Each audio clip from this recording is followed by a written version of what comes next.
Namaku Rania, 22 tahun. Aku gadis desa biasa yang hidup dalam keluarga miskin. Ayahku sudah meninggal saat aku SMA, dan ibuku hanya penjual gorengan keliling. Adikku satu-satunya terbaring sakit ginjal dan butuh transplantasi segera. Biayanya lebih dari 600 juta. Sementara kami tak punya apa-apa selain rumah reot peninggalan nenek. Aku sudah mencoba segalanya, kerja di pabrik, jualan online, bahkan sempat hampir terjerumus ke pekerjaan gelap, tapi selalu kutolak. Sampai akhirnya aku ditawari pekerjaan oleh seorang agen yang katanya butuh asisten rumah tangga pribadi untuk seorang miliarder dari Afrika. Gajinya 50 juta sebulan. Awalnya aku tak percaya.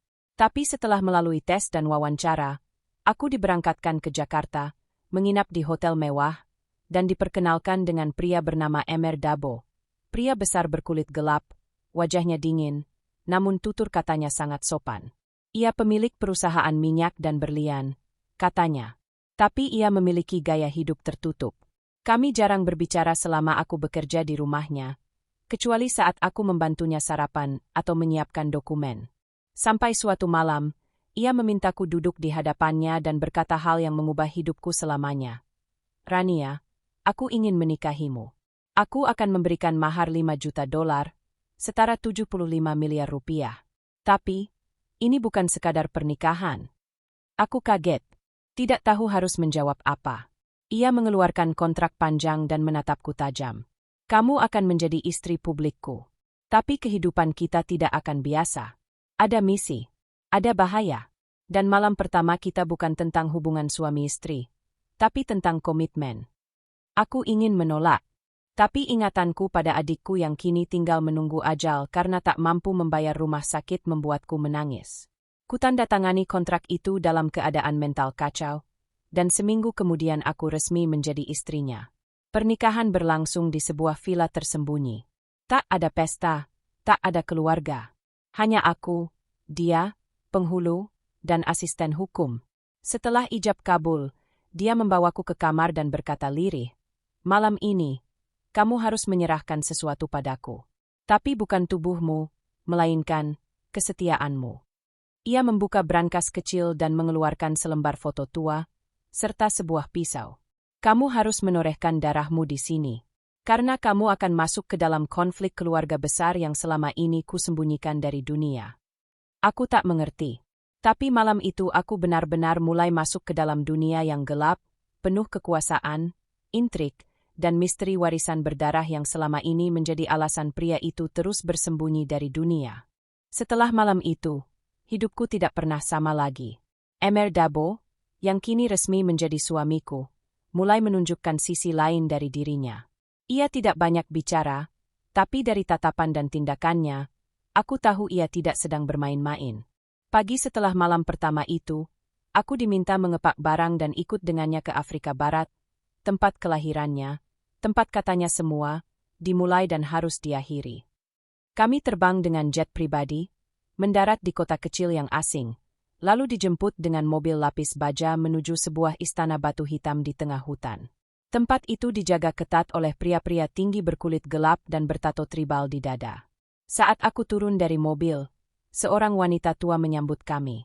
Ia mengenakan pakaian adat yang terbuat dari kulit hewan dan kalung tulang.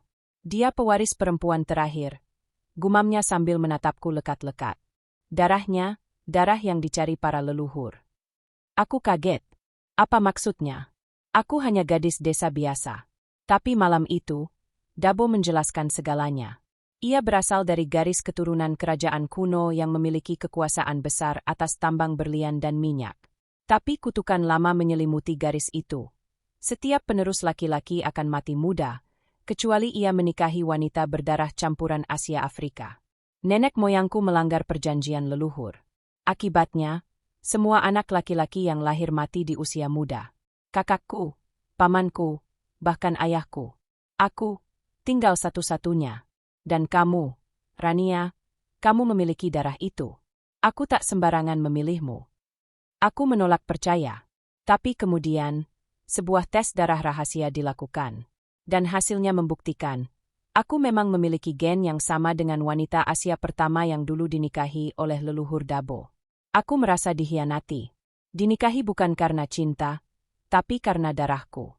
Tapi saat aku berteriak dan menangis, Dabo hanya menatapku diam. Kamu bebas memilih. Tapi jika kamu pergi, semua akan binasa. Dan adikmu, yang sakit itu, hidupnya juga akan ikut ditarik. Kamu bagian dari perjanjian. Sekali masuk, tak bisa keluar. Aku terkunci di ruangan marmer selama 3 hari.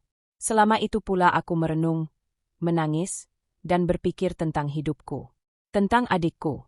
Tentang ibuku. Tentang diriku. Dan akhirnya aku sadar, aku bukan korban.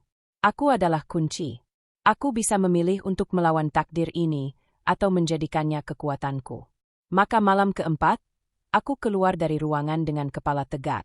Kutatap Dabo dan berkata, jika ini perang, maka aku akan berdiri di sampingmu. Tapi jangan pernah lagi menyembunyikan satu pun rahasia dariku. Ia menatapku lama, lalu mengangguk. Tapi ia tak tahu, rahasia yang sesungguhnya belum benar-benar terbuka. Karena malam itu, aku mulai bermimpi aneh. Dalam mimpiku, aku melihat seorang wanita berwajah seperti ibuku, terikat dan menangis dalam ruang batu, dan suara menggema, putri terakhir akan membawa terang, atau kehancuran. Aku terbangun basah keringat. Dan saat kulihat ke jendela, ada mata yang mengintip dari balik kegelapan. Mata itu, sepasang bola mata yang tajam, mengintip dari balik tirai jendela kamar batu tempatku tidur. Saat aku berlari membukanya, hanya bayangan hutan yang menari ditiup angin malam. Tapi naluriku berkata, seseorang mengawasiku. Sejak malam mimpi itu, aku merasa diawasi. Bahkan para pelayan istana mulai bersikap aneh. Mereka berbisik saat aku lewat, memalingkan wajah, atau pura-pura sibuk saat kutanya sesuatu. Dabo mulai jarang terlihat. Katanya sibuk mempersiapkan pelantikan sebagai pewaris sah. Tapi aku tahu ada yang ia sembunyikan dariku. Sampai akhirnya, aku nekat menyelinap ke ruang bawah istana. Ruangan itu dikunci rapat. Tapi kunci cadangannya tersembunyi di balik patung naga batu seperti yang kulihat dalam mimpiku. Dan saat pintunya kubuka, aku menahan napas. Ada ruangan panjang berisi lukisan dan benda-benda tua. Di ujungnya, satu meja batu dengan simbol darah dan bunga melati. Di sana, tertulis nama-nama wanita Asia yang pernah dinikahi leluhur Dabo. Dan di urutan terakhir, nama ibuku. Aku nyaris pingsan. Ibuku? Bagaimana mungkin? Apakah ini salah? Tapi kemudian aku menemukan lembaran tua berisi foto seorang wanita muda berpakaian Jawa berdiri di samping Raja Afrika. Dan wajahnya adalah ibuku 20 tahun lalu. Aku lari ke kamar, mengambil ponsel yang telah diam-diam kuaktifkan kembali, dan menghubungi nomor ibuku. Suaranya bergetar saat mendengarku menyebutkan nama ruangan itu. Jangan pernah buka ruang itu. Rania, kamu tak seharusnya tahu. Jadi ini benar. Kamu pernah ke sini. Kamu istri Raja Afrika. Aku melarikan diri. Aku mengandungmu saat ku tahu suamiku ingin menjadikanmu tumbal. Kau adalah penerus dari garis darah yang seharusnya dihancurkan. Dadaku sesak. Seluruh duniaku runtuh. Dabo tahu ini sejak awal. Ia tahu aku bukan hanya gadis biasa. Aku adalah putri dari wanita yang mereka anggap pengkhianat. Dan ia menikahiku, karena aku satu-satunya harapan menyelamatkan kutukan klan mereka. Aku bukan istri. Aku tawanan berpakaian mewah. Maka malam itu, aku mengemas barangku. Aku ingin kabur. Tapi saat sampai ke gerbang belakang, seorang pelayan yang sempat baik padaku menghadang. Kamu tak bisa pergi. Tuanmu sudah tahu semuanya. Dia bilang, jika kamu mencoba kabur, maka adikmu di rumah sakit akan menjadi korban pertama. Dia sudah menyebar orang di sana. Tubuhku lemas. Kaki gemetar. Aku tidak hanya dipenjara secara fisik, tapi juga secara batin. Ini bukan pernikahan. Ini jebakan paling halus yang pernah dibuat seorang pria yang menyamar sebagai penyelamat. Tapi saat malam turun dan semua tertidur, aku duduk di ranjang dan menatap potret ibuku. Lalu kuambil cermin dan menatap wajahku sendiri. Tidak, aku tidak akan jadi tumbal. Aku tidak akan mewarisi kutukan mereka. Jika aku bagian dari darah ini, maka aku juga punya kekuatan untuk mengakhirinya. Tapi aku tak bisa sendirian. Aku butuh sekutu. Dan satu-satunya orang yang mungkin bisa kutaklukkan adalah Dabo sendiri. Aku mulai menyusun rencana untuk menaklukkan pria yang kucintai, dengan kebohongan yang sama besar seperti yang ia gunakan untuk menikahiku. Malam itu aku tidak tidur. Mataku menatap langit-langit batu dengan berbagai pola aneh yang kini mulai terasa seperti simbol dari perang batin yang sedang kumulai. Di dalam diriku masih tersimpan cinta kecil untuk Dabo, tapi di atas semua itu adalah pengkhianatan yang menyayat hati. Aku berjanji, jika ia mengikatku dengan kebohongan, maka aku akan membalas dengan siasat. Esok paginya, aku pura-pura biasa, menyapa para pelayan, bahkan mencium tangan Dabo di ruang makan seperti istri bangsawan. Ia memandangku dengan senyum hangat. Tapi aku tahu, di balik matanya, tersembunyi rasa bersalah atau ketakutan. Aku mulai mendekati orang-orang di istana. Pelayan, pengawal, hingga penasihat spiritual yang biasa disebut penjaga warisan. Aku mempelajari sistem kerja kekuasaan mereka. Dan dari mereka aku tahu satu hal penting. Dabo belum resmi menjadi raja karena satu hal. Aku belum mengandung keturunan. Itulah alasan sebenarnya ia menahanku. Ia menunggu saat tepat untuk memaksaku menjadi ibu dari pewaris tahta. Tapi aku lebih dulu menyusun rencana. Setiap malam, aku mencatat lokasi rahasia, posisi penjaga, jalur pelarian, dan kode brankas utama tempat disimpan dokumen pewarisan dan senjata leluhur. Aku juga diam-diam mengirim sinyal ke seseorang, adik kandung Dabo yang dulu dibuang karena menolak kutukan keluarga. Namanya Yobe. Dari cerita lama, ia adalah satu-satunya harapan reformasi kekuasaan.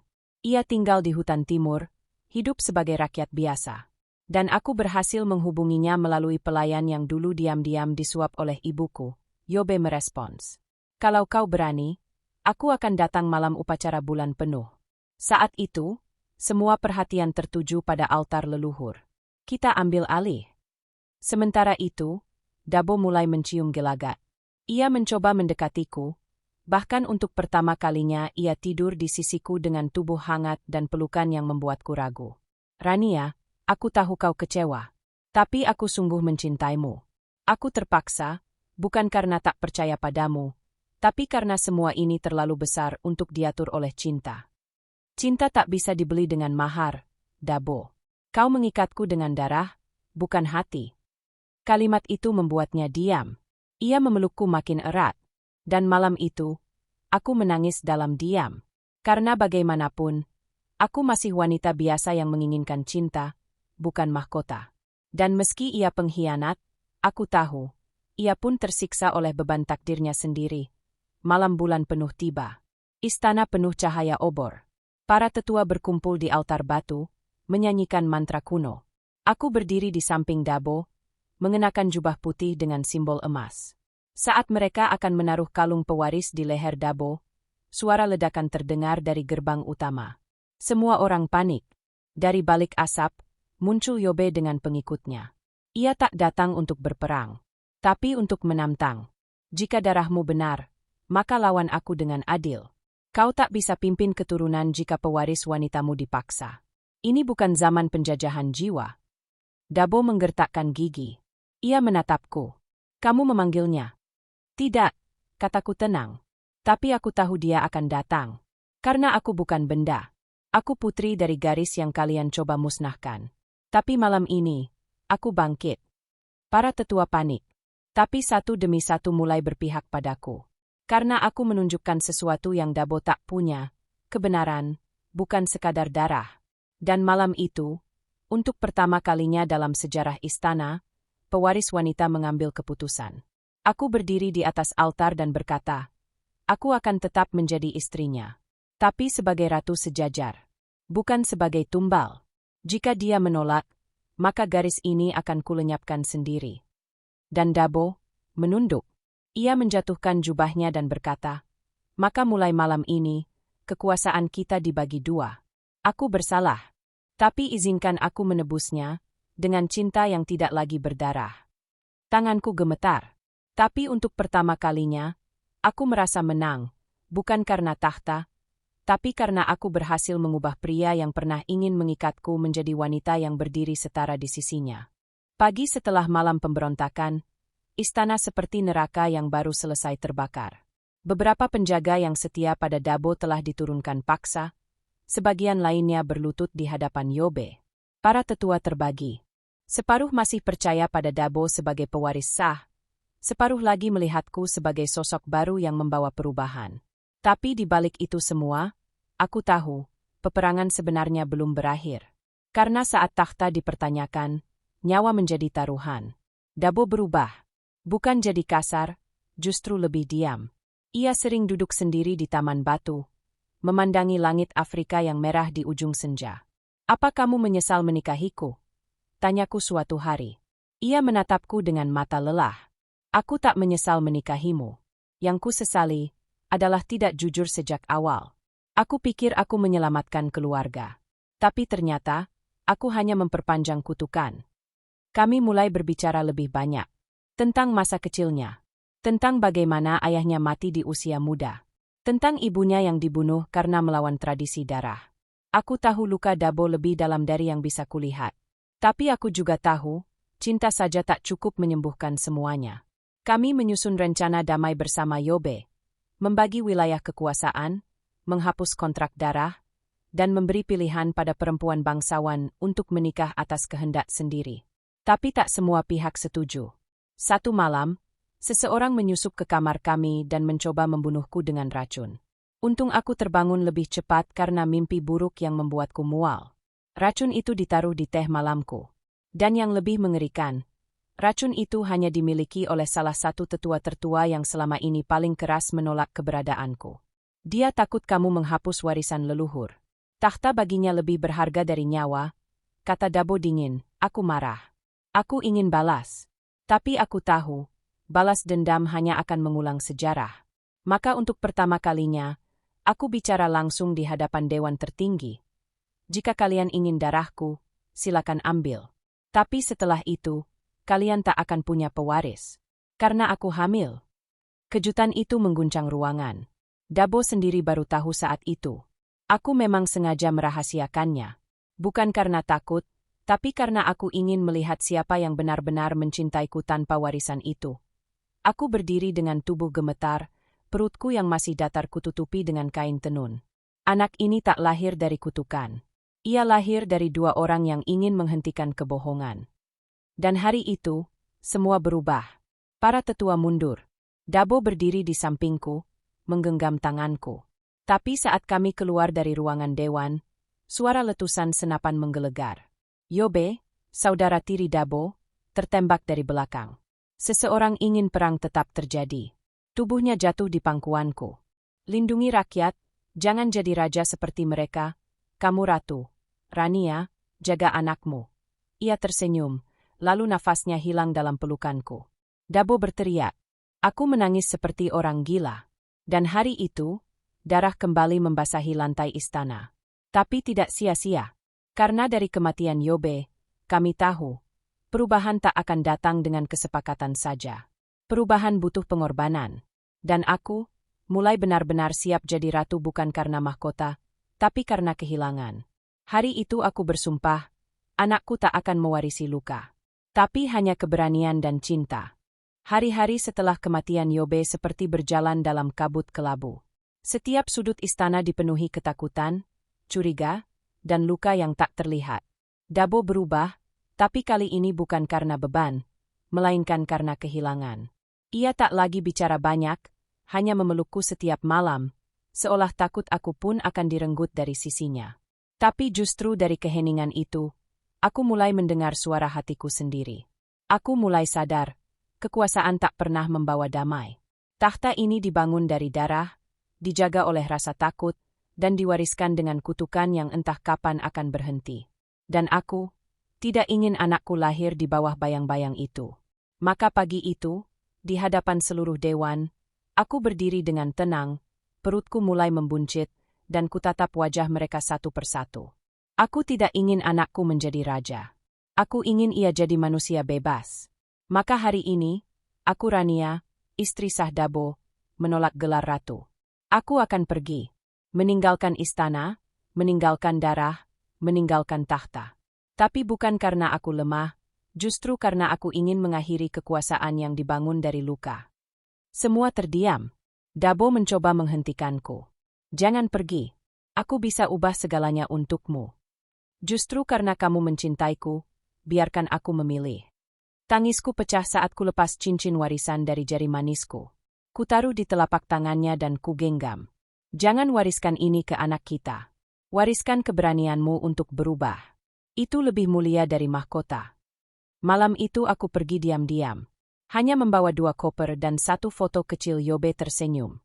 Aku kembali ke tanah kelahiranku.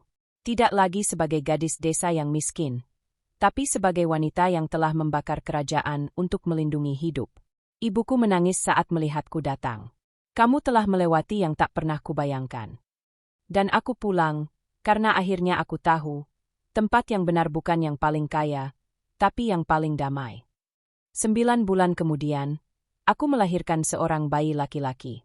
Wajahnya seperti perpaduan antara langit Afrika dan pelukan ibu pertiwi.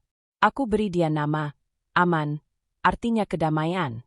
Hari-hari berlalu tanpa pelayan, tanpa penjaga, tanpa benteng marmer. Tapi justru di kesederhanaan itu aku merasa lebih ratu dari siapapun yang pernah duduk di singgasana. Setiap kali Aman tertawa, aku tahu, keputusan itu benar. Suatu malam, surat datang. Dari Dabo. Ia menulis dengan tangan sendiri. Aku kehilangan semuanya. Tapi kupikir, justru karena kehilanganmu aku bisa belajar mencintai dengan benar. Aku tak jadi raja.